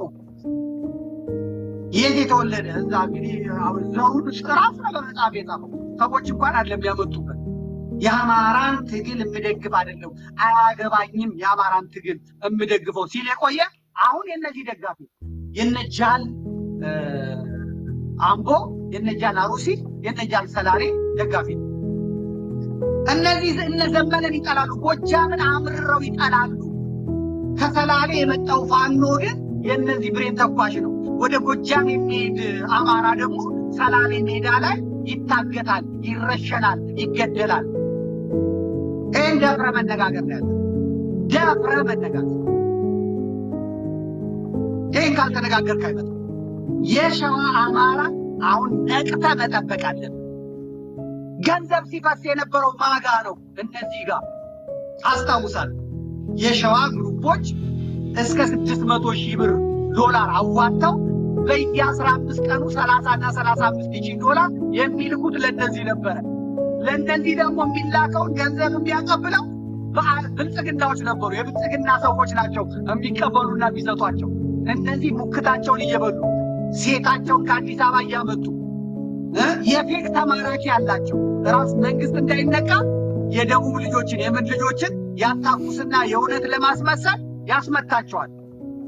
የአማራውን ውጭ ያለውን ዶላሩን እየወሰዱበት ዶላሩን እየተጠቀሙበት ከዛ ካሜራ ተገዝቶላቸው ጋዜጠኛ ተመድቦላቸው ራሳቸው እንዲያሰለጥኑ ተደርገው ያ ደግሞ ፕሮፓጋንዳ እየተሰራላቸው የነ መከታው ማሞ ቡድን የነ እስክንድር ነጋ ቡድን በዲያስፖራው ዶላር አምጦ አማራን እርስ በርስ አቧቅሶ መንግስት የሚፈልገውን ነገር አድርጎላቸው የውሸት ተማራኪዎች ነበሩ። የውሸት ምርኮች ነበሩ። የውሸት ይሄ ምን ነገር አለ? አሁን እያዩኝ ነው። ደብረ ብርሃን እያያችሁኝ ነው። እያያችሁ ነው። ደብረ ብርሃን ያላችሁ፣ ሳሲት ያላችሁ፣ ራሳ ያላችሁ አሁን ያደረጉት ምንድን ነው? እንግዲህ ወደ ጦርነት ገብተዋል። እንደ በፊቱ ግን አይደለም። ይሄኛው ቡድን ተጠናክሯል። ህዝቡም ነቅቷል። ቴሌግራም ላይ ለጠፍኩላችሁ ያ እኛን ሽማግሌ ጭንቅላታቸውን የሚበትነው የነዚህ ቡድን ሂዱ። እኔ ቴሌግራም ላይ ግቡና ተመልከቷቸው። ሞታው ያ ተገደለ። አሁን በቀደም ገዳዩ ተገደለ። በቀደም ተገደለ። መግቢያ ሲያጡ ሰልፍ ጀመሩ። ሰልፉን ተመልከቱ። አዶናይ የሚባል ነው ደግሞ ይሄንን የሚያመጣው። አዶናይ የሚባል የእስክንድር ካልሲ አጣቢ የአዶናይን ፎቶ አምጡልኝ። አዶናይ የሚባለው ሰልፉን አምጣልኝ። ዛሬ ሰልፍ አድርገዋል። ምንድን ያደረጉት? ሽምግልና ልከዋል። እንደገና ሽምግልና አያስፈልግም። የምን አባቱ ሽምግልና ጥባ ከዚህ ሲሉ የነበሩ ሰዎች የነ ደሳለኝ ቡድን ጠንክሮ ህዝቡ ጠንክሮ አፈር ከደቼ ሲያበላቸው አሁን ራሳ ሄደው ህዝቡን ተዘጋጅ ብለው ገበሬውን በነፍስ ወከፍ መቶ ሰው አዋጣ ብለው ሸዋ ላይ ጦርነት ሊከፍቱ ፈልጓል። ገበሬው እምቢ እንዳይል እንደ ትግራይ በሉት እንደ ኦሮሚያ በሉት ስልጣን እነሱ የሚገዙት አካባቢ ላለው መታዘዝ ነው ያለበት። አሁን መጸለይ የሚያስፈልገው እግዚአብሔር እንዲማረኩ እንዲያደርጋቸው ብቻ ነው። እነዛ ጠፍተው ወደዚህ የሚቀላቀሉበትን እንጂ አማራ በሸዋ ውስጥ እርስ በርሱ የመጨረሻውን የዋንጫ ጨዋታ ያደርጋል ማለት ነው። አሁን ይህም ብአዴን ያዘጋጀላቸው። ከዛ በኋላ ህዝቡ ውስጥ ተደብቀው ይኸው ሰልፍ ይፈቀድላቸዋል። በአማራ የትም ትምህርት ተከልክሏል። እነ መከታው በሚያስተዳድሩት ክልል ግን ተማሪዎች ይማራሉ። ድሮን አያውቃቸው። ብአዴን ሰልፍ ያወጣላቸዋል እና ሰልፉን ተከታትለን ሰልፍ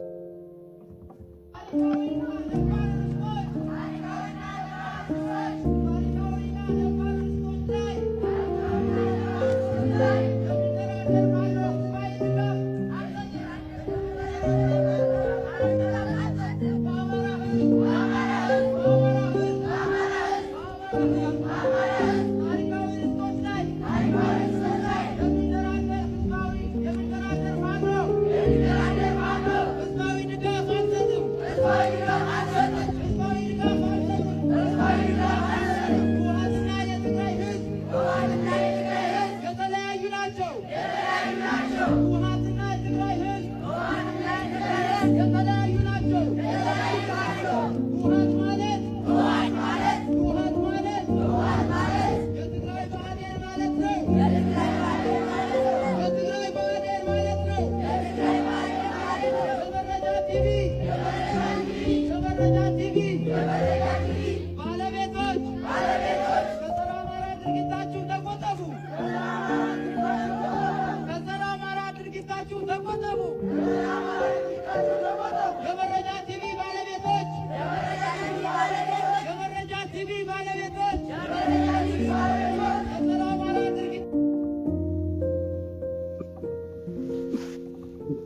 አንዴ ልገምላቸው አንዴ ልገምላቸው የዚህን አስተባባሪ ነው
እንግዲህ የመረጃ ቲቪ ምንድነው ምን አደረገ ያለ እንደሆነ የመረጃ ቲቪ ከዚህ ጋር የሚያገናኘው የለም።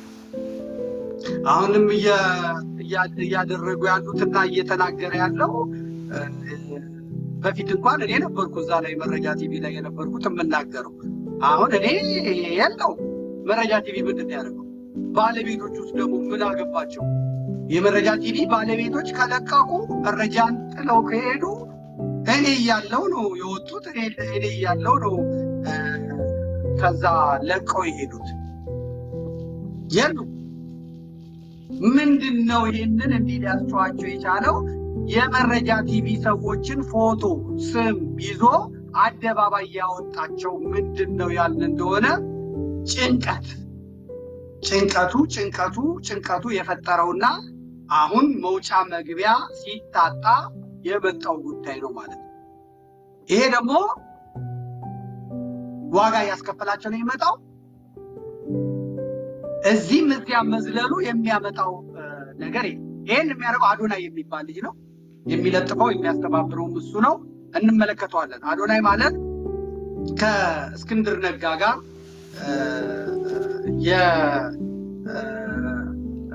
የሱ ታዛዥ የነመከታው ታዛዥ የሆነ ሸዋ ላይ ሆኖ ጎንደርን እንዲላርግ እንዲልሁን እያለ ያወራ የነበረ ሰው ነው። አዶናይ አበበ ይባላል። ገብታችሁ ማየት ትችላላችሁ። ከዚህ በፊት ብዙ ስለጻፍኩበት ማለት ነው። እንደሱ ያስተባበራቸው ይሄ ነው ማለት ነው። ምንድነው አሁን ያሉት እነሱ? ይሄንን ሰልፍ አገር አንቀጥቅጥ ሰልፍ መጣ ነው የሚለው። ቀጣዩን አምጣው። አገር አንቀጥቅጥ ሰልፍ መጣ። በሸዋ አገር አንቀጥቅጥ ሰልፍ ተካሄደ። በማን ጉዳይ ላይ? በነ ጀነራል ተፈራ ማሞ ጉዳይ ላይ አገር አንቀጥቅጥ ሰልፍ መጣ። ጀነራል ተፈራ ማሞ ባይናገሩ ጥሩ ነበር፣ ግን የተናገሩት ምንድን ያለ እንደሆነ ከወያኔ ጋር አላሉ። ከትግራይ ህዝብ ጋር ግን እንሰራለን እና ከትግራይ ህዝብ ጋር አማራ ላይሰራ ነው፣ ከኦሮሞ ላይሰራ ነው፣ ከትግራይ ላይነጋገር ነው። ይነጋገራል ማለት ነው።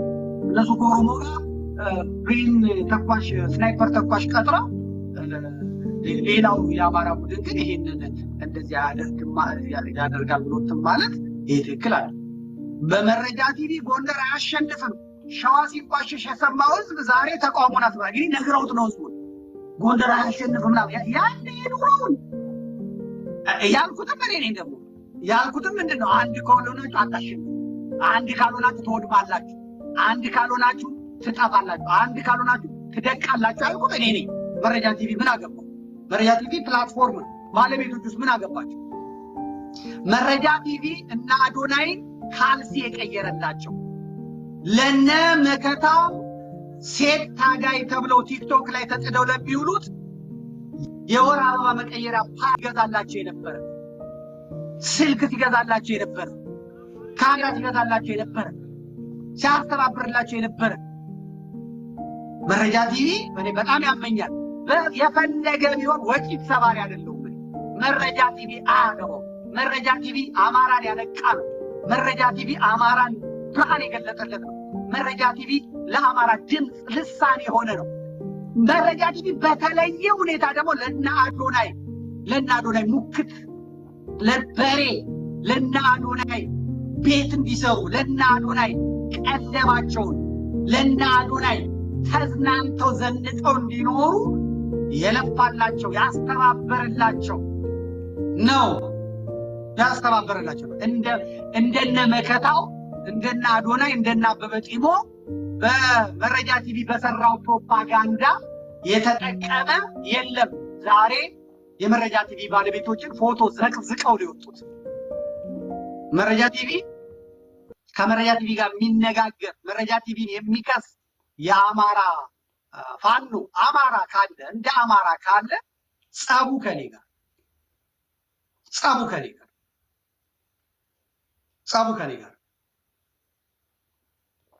እንመልከተው። አሁን ሀብታሙ አያሌው የሚለውን ንምሳ አፍራሳ ኢትዮ 360 ላይ ሀብታሙ አያሌው ምን አይነት ዜና እንደሰራ ተመልከቱ።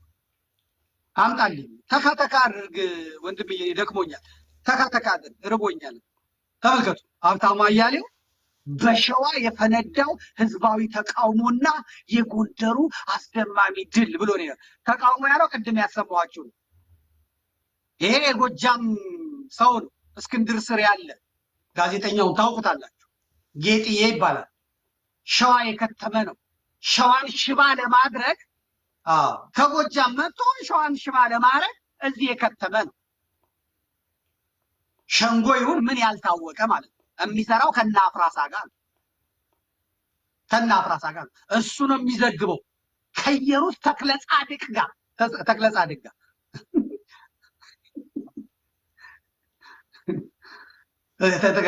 በሸዋ የፈነዳው ህዝባዊ ተቃውሞ የያዝከውን ህዝብ የምታስተዳድረውን ህዝብ ተማሪ በግድ እየገረፍክ ውጣ ብለህ ይሄ ዳግማዊ ኢህአዴግ፣ ዳግማዊ ብአዴን፣ ዳግማዊ ብልጽግና የሚያደርግ የለ እንዴ? ነገ ከፈለገ መስቀል አደባባይን ያጥለቀልቀው የለ እንዴ? ፓስተሮቹን አውጡ ይላቸዋል። ሴፍቲ ኔቶችን አውጡ ይላቸዋል። መቀሌ ላይ ሰልፍ ይደረግ የለ እንዴ? ባህር ዳር ላይ ይደረግ የለ እንዴ? ከተፈለገ ለሰልፍ ደግሞ በሸዋ የፈነዳው ህዝባዊ ተቃውሞ ምንድን ነው ያለ እንደሆነ ተፈራ ማሞ እንደዚህ ብሏል። ነፍስ ይማር ብሎ ነው የጻፈው። አምጣልኝ። ነፍስ ይማር አዶናይ ማለት ነፍስ ይማር ብሎ ነው የጻፈው። ማንን? ተፈራ ማሞን፣ ጀነራል ተፈራ ማሞን ማለት ቁጭ ብሎ ለጎንደር ስኳድ የሚሰራው ይኸው ብልጽግና ተልኮ ሸዋ የገባው ባንዳው ተፈራ ማሞ በሸዋ ህዝብ የዲቃላ ፖለቲካ ይቁም፣ የሸዋ ወጣቶች ደም በእጅህ አለ ተብሏል። የአስማረ ዳኜ የአስራት ገዳይ ወያኔን ያናፈቀ ቆላ ተንቤን ይሂድ ብለውሃል። ነፍስ ይማር ተፈራ ማሞ ብሏል።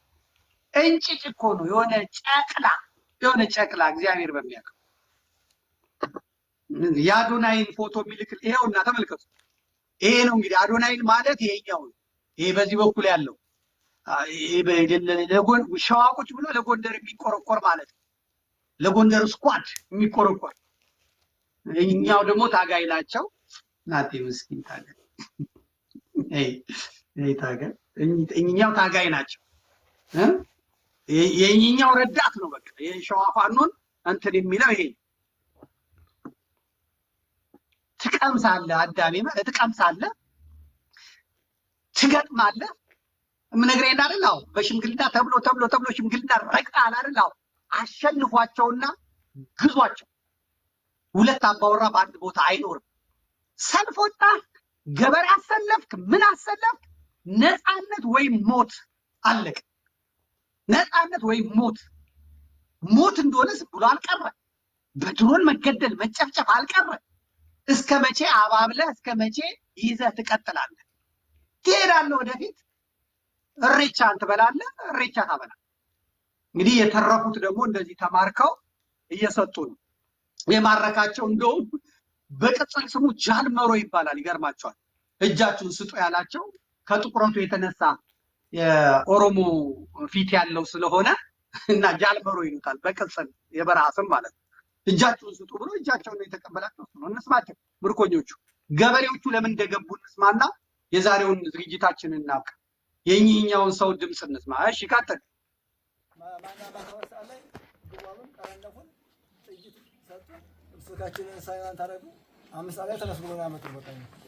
ከተቀረንያ ለጥላት ነው ወደዚህ ነው የምንከደው ወደ ደሳሌ ነው የሚባል ነገር እውቅና ምንም የለኝም። ሆነ ይኸው ጨለማ ነው በቃ ሆነ እውቅና የለኝም። የምናውቀው ነገር የለኝም እስከ ድረስ እና እኔ ይገርምህ እኔ በቃ ብዙ ነገር አሳልፌያለሁ። ሀገራችን ያው ኦሮሞ ሀገር ነው። እኔ ለሀገራችን ነበር የወጣሁት እንደዚህ ወደዚህ አዙራ ያመጡና ብለን አላሰብነው ነበር።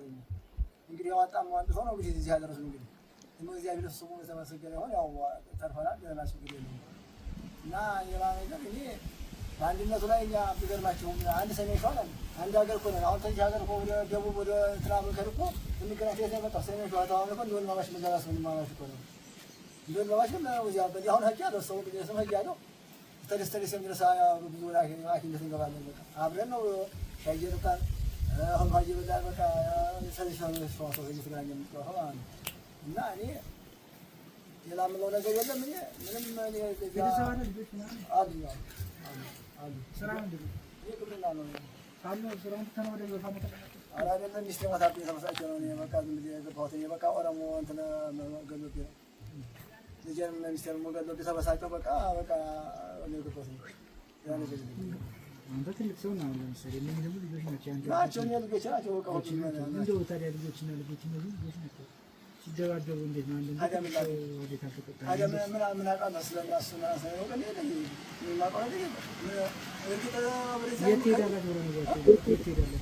ግዳጅ ያለ ነው ማለት ግዳጅ ያለ በቃ አቃችሁ ቀርፋው በቃ ያ ከሌላው ከሌላ ነገር የለም። ለምን ተባለው ሰዳዲ እንደሆነ ይቀባል። በቃ ነው ተባለው ነው ወደ ከረሞት ነው እንጂ ሌላ ነገር እኛ ይሄንን ያለውቅና የስበርስን ጉዳይ ያው ተጠቅቋል። ያው እኛ ስለ አንድነት ጉዳይ በቃ እኛ ስበርስ እንዴት ሆነና ማቼ ነስበሳችን ትንባ ተቀደምና ተማታችኋል። አሁን ያለ ምን ካተሰበት አቃታ ነገር ጉዳይ የለም። የፈለገው አምሪ ወጣው የሻቆ ባለን ከራገለ ያለው ሁላችን አንድነቱ አንቱም ባይሁ ፈረሰ ደግሞ አሁን ተደርድሮ ተራድራችሁ ነው ዝማላችሁ ምክንያቱም ምንድን ነው እያለ እንጂ ምናገረው እንደዚህ አንተታው ሳት ላይ ይሆናል ገና አሰብ ድረስ ማስተዋወስ ለሌሎቹ ምን ታስተላልፋለህ? በቀጣይ ሌሎቹ እንዳይፈጽሙ ምን ማለት ታስተላልፋለህ? ሌሎቹ ለሌሎቹ ወንድሞቻችን ላልመጡ ወንድሞቻችንማ እኔ በርስ ጉዳይ ባለ ነገር ልባቸው እንዳያስቡ ሁለተኛ በአንድነትም አንድ ሆነን አንድ አማራ ሆነን እግዚአብሔር ሰይጣን ከፉ ሰብሮ ሀገራችንን አንድ ሆነን ጠራችንን ባንነን እንወጣው ነው። አለቀ። እንግዲህ እኚህ ሰውዬ ወደዚህ የገቡት ሚስታቸው ተገድላለች በኦሮሚያ፣ ልጃቸው ተገድሏል፣ ገበሬ ናቸው። በዚህ እድሜያቸው የገቡት ለበቀል አለቀ። እሳቸው ወይ መከላከያ ሆኖ ጸጉሩን ተላይቶ የመጣ ሸኔ ወይም ደግሞ ባልና ሚስታቸው ልጆችና ልጅ ገደለባቸው ያንን ተፋልመው ብድራቱን መመለስ ነው የሚፈልጉት። እንደ እድል ግን የወደቁት ራሳቸው ብሬን ተኳሽ የሆኑ ሰዎች ናቸው። ሌሊት ተነሱ አሉ ላሉ ከጠላት ጋር ነው የምንዋጋው ብለን ስንሄድ አምጥተው እዚህ አፈሰሱን። ያው የተረፍነው ከሞት የተረፉት ከቁስል የተረፉት ተማርከዋል ማለት ነው።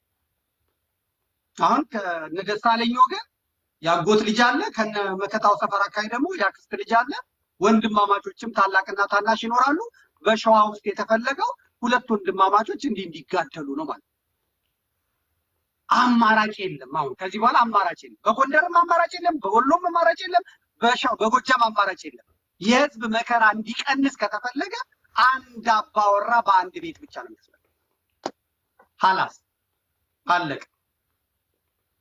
የተማረከ እግዚአብሔር ህይወቱ ሩህ ትረፍ ያለው ይተርፋል። መያዝ ነው፣ ማሰቃየት አያስፈልግም። አማራ ወገኑ ነው። የቆሰለውንም ማሳከም ነው። የሞተውን ምንም ማድረግ አይቻልም። ሽምግልና ምናምን የሚባል የለም። እነዛ ወንጀለኞች ናቸው። የገቡበት ገብቶ ፍትህና ህግ ማስከበር ብቻ ነው። ይሄ የመጨረሻው ነው። በቃ አለቀ። የኔ ሀሳብ ይሄ። አንድነቱ ደግሞ ከመጣ የጎጃሙም የጎንደሩም የወሎም የሸዋም ችግር አለበት የተባለ ቦታ ስፔሻል ኮማንዶ ተመርጦ እንትን ብሎ ችግሩን ይፈታል ማለት ነው። የወሎ ፋኖ አሁን የሸዋም ፋኖ የመርዳት ኃላፊነት አለ። የጎጃሙ የጎንደሩ የጎጃሙን የመርዳት ኃላፊነት አለ። ይሄ ወንበዴውን፣ ይሄ ዘራፊውን፣ ይሄ ሌባውን፣ ይሄ ጸረ አንድነቱን ምንም በሚዲያ ላይ ማባበል አያስፈልግም። እኛ አንድ ስለሆነ አያስፈልግም። በቃ አለቀ። ይሄንን አምጥተን ማለት የአማራን መከራ የኢትዮጵያን መከራ ማቅለል የሚቻለው ወደ አንድነት ሲመጣ። እገሌ ብአዴን ነበረ ብአዴን ያልሆነ የለም። እገሌ ቅንጅት ነበረ ያልሆነ የለም። በፖለቲካ ውስጥ ያሳለፈ ሰው አንድ ቦታ ነበር። ምንም ውስጥ የሌሉ ሰዎች የሚገኙት በጣም ጥቂቶች ናቸው። የኃጢአቱን ብዛትና ክብደትና ቅለት እየመዘኑ እያጣጣሙ ወደፊት ካልተሄደ በስተቀር አሁን ይህን ክስ ምናምን የለም። ቆሞ አሁን የተቀረጸውን አዲስ አማራዊ አስተሳሰብ አምጥቶ ወደፊት መሻገር ብቻ ነው የሚያስፈልገው ማለት ነው። ይሄ ሁላ ሲደረግ ኦሮሞ ምን እያደረገ ነው ያለ እንደሆነ የኦሮሞን ሰሞኑን እመጣበታለሁ፣ ወይም ቴሌግራሜ ላይ አድቡ። ኦሮሞ አሁን ዓለም ላይ ነው ያለው። ኦሮሞ ሁሉ በእጁ ሁሉ በደጁ ነው። ኦሮሞ ነጭ ለብሶ ነው ያለው። ኦሮሞ ጭፈራ ላይ ነው ያለው። ፒያሳ ብትሄዱ አሉ ከመሸ በኋላ ስፒከሩ ቤተክርስቲያን አያስቀምጣችሁም፣ ቤታችሁ አያስተኛችሁም አሉ። ጭፈራው የሰባት ካት የኖህ ዘመን ይመስላል አሉ። 4 ኪሎ ለዲናራት 4 ኪሎ በቃ ይቺ ናት አሉ። በቃ ኦሮሞ ጥጋቡ እዚህ ደርሷል። ቱቲ ደርሷል። ከወያኔ ውድቀት አልተማረም። ከወያኔ መራብ አልተማረም። ከወያኔ ስደት አልተማረም። ወያኔ የሄደችበትን መንገድ ያውቃል። ነገር ግን እንትን ይላል ማለት ነው።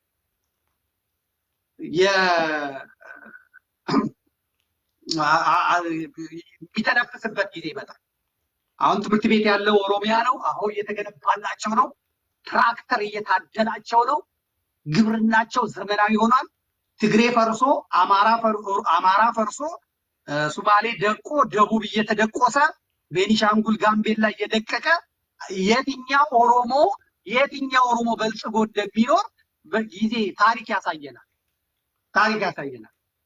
ምን ነው ኦሮሞ ባልሆንኩ ብሎ ሰው የሚጸጸትበት ጊዜ እንደበጣ ከኦሮሞ መሀል ያላችሁ አሁን ወጣ ማለት ያለባችሁ እነ ጃዋር ጠርጥረዋል፣ ፈርተዋል፣ እየተናገሩ ይሄ የኦሮሞ መንግስት አይደለም በኦሮሞ ስም ወንጀል እየሰራ ነው እያሉ እየተናገሩ፣ ሌሎቻችሁ እንደተመቻችሁ ሆናችሁ ቁጭ ብላችኋል። ውጡ፣ ተናገሩ፣ ውጡና አሁን የኦሮሞ ጥጋው አያድርስ፣ ሰማዩም የኛ ምድሩም የኛ አየሩም የኛ ብለዋል። ማንንም መግዛት ማንንም ጆሮ መቀንጠጥ ይችላሉ። በወያኔ ጊዜ ትናገራለህ፣ ትጠፈጠፋለህ፣ ትታሰራለህ። ቢያንስ ተጠያቂ እንኳን ነበር። አሁን ያ የለም። የፈለገ ያግታል፣ የፈለገ ያስራል፣ የፈለገ ይገላል፣ የፈለገ ያርዳል፣ ቤትን መጥቶ ያፈርሳል፣ ትዳርህን ያፈርሳል፣ ሲፈልግ ሚስትህን ይቀማል። ችግር የለበትም። ይሄ የኦሮሞ ጥጋብ ይበርዳል። ለማጣን የመጣው ለጻድቃኑ ኦሮሞዎች ይተርፋል። ብሔር ብሔረሰቦችን በየቤታቸው የሚያወሩት ብትሰሙ ትደነግጣላችሁ። ስርዓት ይወድቃል፣ ስርዓት ይሄዳል። አፍጋኒስታን ውስጥ የነበሩ በአሜሪካ መንግስት በኔቶ ስር የነበሩ አፍጋኖች አውሮፕላን ላይ ተንጠልጥለው እንኳን መሄድ አልቻሉም። አንድ ቀን ትመጣለች ጭልም የሚልበት ነገሮች ዝግት የሚሉበት፣ እንዲህ እንደታበጠ አይቀርም። ዳንኤል ክብረት አሁን እንደዚህ እንደፏለለ ይቀራል መስሏችሁ? አይ አብይ አህመድ እንዲህ እንደፏለለ ይቀራል? አይ ሽመልስ አብዲሳ እንደዚህ እንደጎረረ እንደተሳደበ አይቀርም። ጊዜ ተገለባባጭ ነው። የዘመን እንጂ የሰው ጀግና የለውም። የጊዜ ጀግና የለውም። ወቅት ነው ጀግና የሚፈጥረው። ጥጋብ በልክ ባንኩ ታንኩ በእጃችሁ ነው። አዎ ሁሉን ጠቅልላችኋል። አዎ ሁሉን ነገር አድርጋችኋል። አዎ ግን ሁሉ ይሻራል። እንደዚህ ያደረጉ ሰዎች ነበሩ። እነ ሳዳም ሁሴንን መጨረሻቸውን፣ እነ ጋዳፊን መጨረሻቸውን፣ ለህዝባቸው ወርቅ ያነጠፉት እንኳን መጨረሻቸውን አይታችኋል። ስለዚህ እያንዳንዳችሁ ተቀመጡ፣ ስርዓት ያዙ። የዘመድ ቲቪ በዚህና በዚህ ምክንያት ይቀጥላል። በቲክቶክ ላይ ያላችሁ በዘመድ ቲቪ ስትከታተሉ የነበራችሁ እናመሰግናለን። እንዴት ነው እስቲ አንድ የመጨረሻ ጊዜ በጥሩ ሁኔታ ነው የታየው? ንገሩን።